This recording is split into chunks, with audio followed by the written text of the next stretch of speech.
안녕하세요. 선선남 바르바라입니다. 오늘은 예수님께서 병자들을 고쳐주신 후 하느님만이 심판관이시니 남을 판단하지 말라고 하시며 도움을 주었던 사람이 공경에 처해질 때 돕기는커녕 오히려 공격하는 사람들의 양심을 꾸짖으며 그 마음을 치유시켜 주십니다. 자, 그럼 예수님의 말씀을 듣겠습니다. 다음 마을에 도착했을 때 많은 사람들이 우리를 맞이하며 환호성을 질렀다. 예수님이시다. 그분이 여기 오셨다. 예수님, 제게 손을 대어 주십시오. 예수님, 저를 좀 낫게 해 주십시오. 여기저기서 사람들이 외쳐대기 시작했다. 마을 사람들이 우리를 빙 둘러쌌는데 한쪽 벽에 기대 서 있는 거지들이 보였다. 그들은 모두 앞을 못 보고 말을 못하고 걷지 못하는 장애인들이었다. 나는 돌아서서 그 거지들이 있는 곳으로 갔다. 거지들은 고쳐주십시오, 예수님. 저를 좀 고쳐주십시오 하고 외치며 나를 만지려고 몸부림을 쳤다. 제자들은 질서를 잡으려고 안간힘을 쓰고 있었다. 거지들에게 가까이 갔는데도 그중 몇 명은 내가 거기에 있는 줄을 모르고 있었다. 그들은 형편없이 찢어진 옷으로 몸을 가리고 있었는데 굶주려서 바싹 말라 있었다. 동네 사람들이 불쌍한 이 사람들을 돌보아주지 않은 것이 명백했다. 나는 땅바닥에 몸을 움츠리고 있는 한 젊은이에게 몸을 구부렸다. 그 젊은이는 앞을 못 보는 데다가 귀가 안 들렸고 말도 못했다. 지난날에 받아온 학대와 냉대로 인해 그의 얼굴은 공포에 젖어 있었다. 내가 그의 영혼을 들여다보니 고통과 외로움과 절망이 가득 차 있었다. 모든 인간의 힘든 상태를 그 젊은이 안에서 다 볼 수 있었다. 나는 손을 내밀어 그의 머리 위에 얹고 말했다. 아버지의 사랑으로 앞에 있는 아버지의 이 아들을 고쳐주시고 아버지의 이름을 영화롭게 하소서. 그 젊은이는 눈을 번쩍 뜨고 나서 보인다! 보일 수 있어! 말도 할 수 있다! 그래, 말도 할 수 있어! 그리고 내 목소리도 들리는구나! 하느님 찬미 받으소서! 찬미 받으소서! 놀라움으로 바라보고 있는 군중들 앞에서 그 젊은이는 춤을 추기 시작했다. 그때 다른 3명의 거지들도 소리쳤다. 걸을 수 있다! 볼 수 있어! 그리고는 4명이 함께 춤을 추고 노래를 부르며 하느님을 찬미했다. 군중들 사이에 한순간 침묵이 흘렀다. 그러다가 그들은 일제히 소리쳤다. 저도 고쳐주십시오. 제게 손을 대어 주십시오. 나는 그들 사이를 오가며 많은 사람들에게 손을 대어 치유해 주었다. 사람들을 거의 다 치유했을 즈음 유다가 사람들이 주는 돈을 거두고 있는 것을 보았다. 유다는 아주 즐거워 보였다. 쉴 곳을 찾아야겠습니다, 선생님. 사람들의 요청이 그렇게 많았으니 얼마나 피곤하시겠습니까? 베드로가 걱정스러운 얼굴로 나에게 물었다. 대답을 막 하려는데 멀찍이 한동안 우리를 따라오던 여자가 다가왔다. 주님과 주님 제자들이 오늘 밤 저희 집에 가서 머무르면 좋겠습니다. 우리를 초대한 여자는 기대에 찬 표정으로 나를 바라보았다. 저희 집은 방이 여러 개 있습니다. 저 여자의 집에 머무르지 마십시오. 아직도 남아있던 사람들 중 몇 사람이 소리쳤다. 저 여자는 로마인에게 몸을 팔아서 돈을 버는 여자입니다. 우리는 저 여자와 상대하지 않습니다. 아주 더러운 여자입니다. 그들은 경멸에 찬 목소리로 떠들어댔다. 나는 그 여자의 괴로움에 시달린 가슴 속에서 극심한 고통과 지극한 슬픔과 그리고 참으로 많은 사랑을 보았다. 그녀는 동네 사람들한테 받아온 냉대를 또 받게 될까봐 미리 겁을 먹고 돌아서서 가버리려고 했다. 우리들은 당신 집에 머무르도록 하겠소. 그녀가 가던 걸음을 멈추고 돌아서서 내 말이 믿기지 않는 듯 놀란 목소리로 말했다. 정말이십니까? 그렇소. 기쁘게 머무르겠소. 내가 기꺼이 승낙하는 것을 보고 사람들은 할 말을 찾지 못하고 우두커니 서서 서로 쳐다보고만 있었다. 따라오십시오. 여기서 그리 멀지 않습니다. 어쩔 줄을 몰라 하며 그녀가 말했다. 그녀의 집으로 가는 중에 마테오와 유다 타데오가 무엇인가 말할 요량으로 나에게 왔다. 마테오가 먼저 입을 열었다. 선생님, 저 여자 집에 가는 것이 현명한 일인지 모르겠습니다. 동네 사람들이 붕괴할지도 모르는데 말입니다. 유다 타데오가 말을 이었다. 그렇습니다, 주님. 우리는 문제를 일으키거나 평판이 나빠지는 것을 원치 않으니까요. 지금까지 나를 따라다니면서 너희는 아직도 남이 어떻게 생각할까를 걱정하느냐? 그렇다면 너희는 내가 가르친 것을 아직도 다 배우지 못한 것이다. 사람에 대한 판단은 하느님 말고는 아무도 할 수 없다. 사람이 다른 사람을 판단하려고 할 때는 주로 악의와 증오로 판단을 내리게 된다. 절대로 남을 판단하지 말아라. 그러한 일은 하느님께 맡겨라. 다른 사람을 대할 때는 오직 그들을 도와줄 수 있는 기회만을 생각하고 그들을 하느님께 가까이 데리고 올 수 있는 기회만을 찾도록 하여라. 너희가 그 외에 다른 것을 한다는 것은 하느님의 뜻을 이루려고 하는 게 아니라 사람의 뜻을 이루고자 하는 것이다. 하느님만이 심판관이시라는 것과 다른 사람이 너희를 어떻게 생각하느냐 하는 것은 중요한 일이 아니라는 것을 잊지 말도록 하여라. 너희 삶 속에서 하느님의 일을 우선으로 삼아야지 사람의 일을 우선으로 삼으면 안 된다는 것이다. 하느님의 일을 소홀히 하지 말아라. 그러니 언제나 하느님을 첫째로 생각하여야 한다. 마테오가 조심스럽게 대답했다. 주님, 저희의 의지는 너무 약합니다. 다른 사람들이 조금이라도 압력을 가하기만 하면 너무 쉽게 포기하고 맙니다. 가슴으로 생각하기보다 머리로 생각하기가 십상이고요. 주님, 저희를 용서하시고 더 잘 깨달아 알 수 있도록 도와주십시오. 그래서 저희가 더욱더 주님을 닮을 수 있도록 그렇게 해주십시오. 마테오야, 언젠가는 그러한 깨달음을 너희들 마음속에서 만나게 될 것이다. 언젠가는 너희들을 사랑과 자비로 가득 채워주실 하느님의 성령으로 인해 너희 영혼들이 불붙을 것이다. 지금 너희가 추구하고는 있으나 아직 이해하지 못하는 그 모든 것을 어느 날인가는 다 알게 될 날이 올 것이다. 그날은 온 세상이 기억하는 날이 될 것이다. 그 순간 나는 어머니와 제자들이 함께 모여 있을 사랑이 가득 넘치는 그 방을 잠시 생각했다.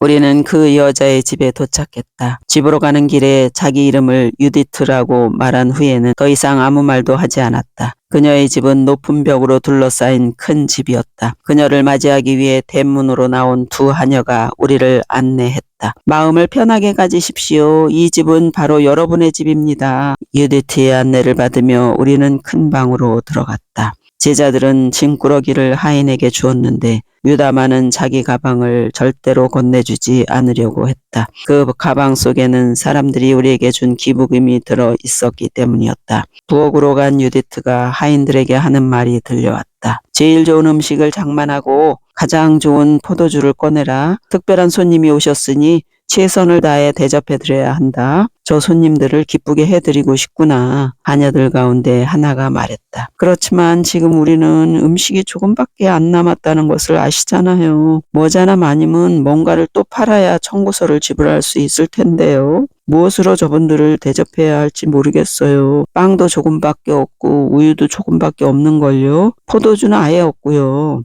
상냥하면서도 약간 걱정스러운 목소리로 유디트가 말했다. 얘야, 여기 이 반지를 팔아서 제일 값진 포도주와 가장 맛있는 음식을 사오너라. 마님, 그것은 결혼 반지 아닙니까? 절대로 그건 파실 수 없습니다. 다른 하녀가 깜짝 놀라 소리쳤다. 이게 내가 가진 유일한 반지구나 하는 유디트의 목소리에 슬픔이 섞여 있었다. 남편에 대한 나의 사랑과 나에 대한 그의 사랑은 변함없이 남아있을 거야. 어서 가서 반지를 팔아 음식을 사오너라. 손님들이 시장할 테니. 유디트, 큰 방에서 부르는 내 소리를 듣고 유디트는 두 하녀를 앞세우고 허겁지겁 방으로 들어왔다. 네, 주님. 유디트는 상기된 목소리로 대답했다. 나는 다시 유디트를 부르며 그녀의 사랑스럽고 온순한 얼굴을 쳐다보았다. 내 제자들과 나는 오늘 아침에 아주 좋은 식사를 했기 때문에 오늘 밤에는 빵하고 우유만 먹으면 될 것 같소. 만약에 우유와 빵이 있다면 말이오. 하지만 주님, 유다가 막 입을 열려는데 곁에 있던 베드로가 옆구리를 찌르자 입을 다물었다. 정말 그러셔도 되겠습니까, 선생님? 하며 유디트는 약간 의아해했다. 오늘 그렇게 많은 사람들한테 시달리셨으니 무척 시장할 것 같은데요. 빵하고 우유면 충분하오. 너무 많이 가지고 올 필요도 없소. 지금 내가 필요한 것은 음식보다도 휴식이오. 그리고 들어오면서 본 아름다운 정원을 당신과 함께 산책이나 했으면 좋겠소. 유디트는 하녀들을 돌아보고 말했다. 얘들아, 주님께서 말씀하신 대로 빵과 우유를 가져오너라. 우선 먼저 데우기부터 해야 되겠구나. 두 하녀는 돌아서서 다시 부엌으로 갔다. 정원으로 갑시다 하면 나는 대문 쪽으로 천천히 걸어갔다. 향기로운 꽃 냄새가 공기 중에 가득했다. 그것은 내 아버지의 창조물이 지닌 향기였다. 유디트, 당신에게 고민이 있다는 것을 알고 있소. 내가 뭘 도와주면 좋겠소? 하고 물었다. 아닙니다, 주님. 저는 괜찮습니다. 제 걱정은 마십시오. 저보다도 주님의 도움을 더 필요로 하는 사람들이 많이 있습니다. 부끄러워하며 유디트가 대답했다. 나는 모든 사람을 도와주러 온 것이요. 나에게 귀중하지 않은 사람은 아무도 없고 그 어떤 문제도 내가 도와주기에는 너무나 크거나 너무 작다고 할 수는 없는 것이요. 당신이 내 도움을 받아야 할지 아닌지는 내가 결정하겠소. 나는 그녀에게 환하게 웃으면서 말했다. 그녀를 바라보며 자기 스스로를 심하게 혹평하고 수많은 사람들을 생각하고 가장 가치 있는 사람임에도 불구하고 자기 자신을 가장 가치 없는 사람으로 생각하는 사람들을 생각했다. 아, 주님. 그녀는 한숨을 내쉬면서 의자에 털썩 주저앉았다. 제 남편은 로마인이었습니다. 사람들이 내주고 싶지 않은 것을 거두어야 했던 셀이었지요. 주님, 그렇지만 그 사람은 착한 사람이었습니다. 불쌍한 사람을 보면 자기 돈을 꺼내주곤 했어요. 불쌍한 사람을 결코 빈손으로 돌려보내지 않았습니다. 로마 정부가 규정한 대로만 세금을 거두었고 다른 세리들처럼 그 돈을 자기 주머니에 챙겨넣는 일 없이 모두 다 갖다 바쳤습니다. 세금을 내지 못하는 사람이 있으면 자기가 대신 내주기도 했지요. 그 사람은 정말 친절하고 상냥한 사람이었습니다. 어려운 처지에 있는 사람을 어떻게 도와줄 것인지 무엇을 해줄 것인지를 항상 잘 알고 있는 것 같았어요. 그런데 작년에 예루살렘으로 가는 길에 산적을 만나 그만 죽음을 당했습니다. 그 일 때문에 로마 군인들이 마을에 와서 그의 죽음에 대한 보복을 했고요. 그러자 그때까지 제 남편 안토니오의 도움을 받았던 사람들이 제게 등을 돌리기 시작했어요. 사람들은 저를 외면하고 저를 학대하고 또는 제게 돌을 던지기도 합니다. 심지어 어린아이들까지도 저를 조롱하고 있습니다. 마을 사람들은 제가 부자인 줄 압니다만 이 집 위에는 아무것도 가진 것이 없어요.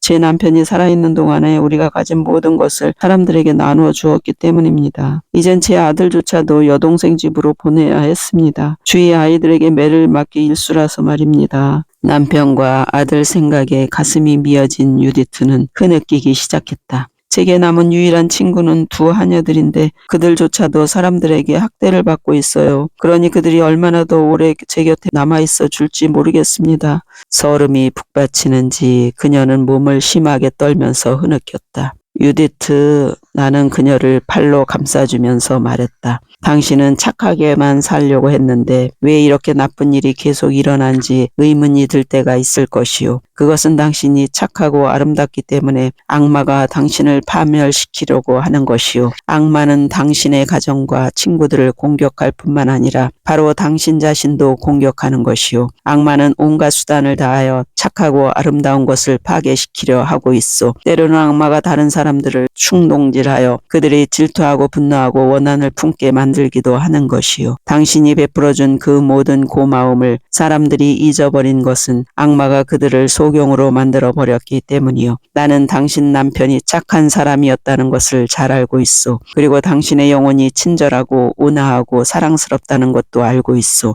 모든 사람들이 당신과 같은 모습으로 살아가야 할 텐데 말이요. 남편 안토니오를 잃고 아들까지 떠나보내면서 동네 사람들로부터 천대를 받고 있는 당신의 고통을 내가 함께 나누고 싶소. 그러니 고통을 당하더라도 당신의 본래 모습을 잃지 않도록 하시오. 당신의 아름다운 내면을 지금 그대로 간직하란 말이요. 그 아름다움을 지키고만 있으면 장차 천국에서 영원한 평화를 누릴 것이요. 제 남편은 어떻게 됩니까? 유다인이 아닌데요. 천국에 못 들어갈까요? 그녀는 울먹이면서 물었다. 유다인이든 이방인이든 간에 상관없이 착한 사람이면 모두 천국에서 환영을 받아요. 당신 남편은 사랑이 충만한 사람이었고 그 사랑을 사람들에게 나누어 주었소. 유다인들도 가지지 못한 그런 사랑을 말이요. 그의 아름다운 마음은 하느님께서 주신 선물이었고 그는 그 선물을 다른 사람들처럼 낭비하지 않았소. 비록 로마인이었고 야훼를 알지 못했지만 하느님께서 모든 사람들에게 바라시는 그런 방식으로 살았소. 그는 사랑을 실천하며 살았고 이웃에게 사랑을 베풀고 살았으며 만물을 사랑하며 살았소. 그가 갖고 온 이 정원을 보시오.